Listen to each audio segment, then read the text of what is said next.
ئینسان پێویستە هەوڵ بدە چۆن مێشکی خۆی زاکرەی خۆی فراوانتر بکە، ئەویش بە ڕێگەی چی؟ بە ڕێگەی کتێب خوێندنەوە. تو هەر کتێبێک بخوێنیتەوە گەوایە سەردانی شارێکت کردبێت، بۆی ئەوەندەی تر مێشکت فراوان بێ و هەڵس و کەوتت بگۆڕێ و لە کەسێکی نامۆ بگۆڕێ بۆ کەسێکی شارستانیەت و شارەزای هەموو جۆرە کەلتور و هەموو شێوازێک و هەموو یعنی عادەت و تەقالیدێک بیت لە ڕووی کتێب خوێندنەوە.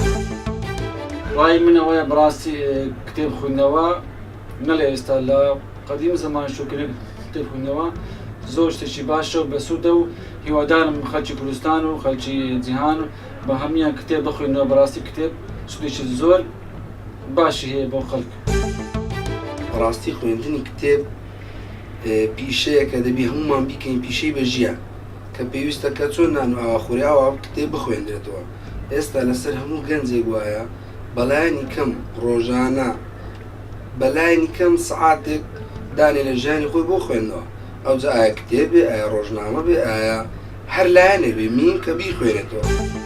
بکەمە ئامانج کە کتاب بخوێنەوە لاپەڕێک بیت و لاپەڕەبی ڕۆژانە کە بخوێنەوە وەختەکەی بە کتاب وەربگرین، لە کتابەکە وەربگرین، ئەو معلوماتی کە لە ناو کتابە وەربگرین باشترە کە لە سوشیال میدیا وەڵام معلومات کە تێدا هەیە هەندە معلوماتی بەسوودی هەیە، بەس ئەوەیە زەرەرەکەی لە بۆ بەشەر یعنی لە بۆ دنیای